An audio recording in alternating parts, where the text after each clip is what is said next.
When you think about the standoff between the United States and Iran, your mind probably goes to oil fields or maybe military bases.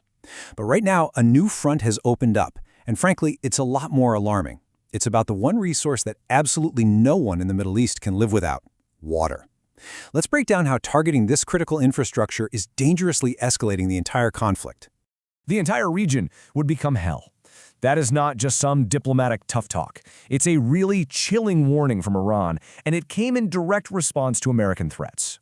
What this does is set the stage for a conflict where that line between military and civilian targets is getting terrifyingly blurry.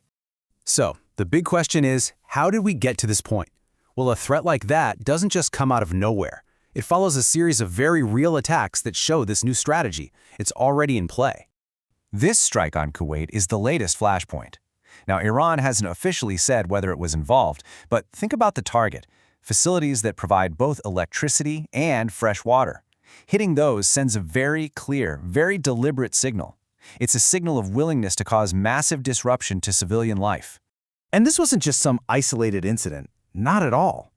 When you look at the events just over the last few weeks, you can see a really clear and dangerous tit-for-tat pattern emerging. The timeline on this next slide shows exactly how things have been building. So check this out. It starts in late February with strikes on Iran. A little over a week later, the U.S. hits the Qashim Islands, and that reportedly cuts off water to dozens of villages. The very next day, literally the day after, a desalination plant in Bahrain gets hit in what looks like a direct retaliation. And then the threats go public, with President Trump specifically calling out Iran's power plants as targets. The key takeaway here is that this is a rapidly escalating cycle of action and reaction. Which brings us to the central question, right? Why these specific facilities? Why water plants? It's because in this part of the world, water is the ultimate Achilles heel, and the technology that provides it is incredibly vulnerable. So for anyone who's not familiar, desalination is pretty much what it sounds like. It's an industrial process that takes all the salts out of seawater to make it fresh. And it isn't a luxury. It's the absolute lifeline of the Middle East. Millions of people depend on it every single day for drinking, for sanitation, for everything. And just to give you an idea of the scale we're talking about, look at this number. A massive 40% of all the desalinated water on the entire planet is produced right here, in the Gulf. This isn't just some regional resource, it's a global hub of water production. Any disruption here is a major, major crisis. Now, this chart really shows you the extreme vulnerability. For key U.S. allies like the UAE, Kuwait, and Bahrain, you're looking at roughly half of their total water coming from desalination. But then look at Iran's main adversary, Israel. That number is a staggering 80%. So an attack on these plants, it's not just an inconvenience, it is an existential threat. So what's the strategy behind this incredibly dangerous game? Well, analysts see it as a high-stakes standoff. It's a battle to see who can control the intensity of the conflict.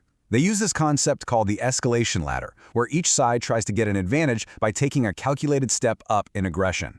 And according to Giorgio Cafiro at Georgetown University, the two sides have completely different approaches. The U.S. strategy is about maximalist demands, basically asking for everything, and backing that up with overwhelming threats to force the other side to comply.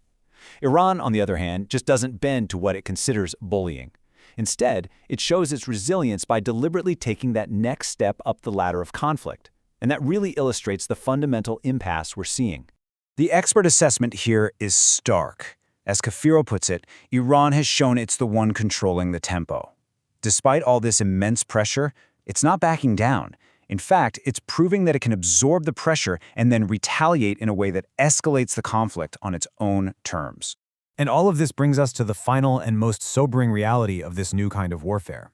Because behind all the strategic calculations and the political moves, there is a devastating human cost. When the fundamental things you need to survive, water and power, are turned into strategic weapons, the stakes get raised to an almost unbearable level. It really forces you to ask a terrifying question. In a war where the opponent's entire civilian population becomes a target, who can possibly afford to blink first?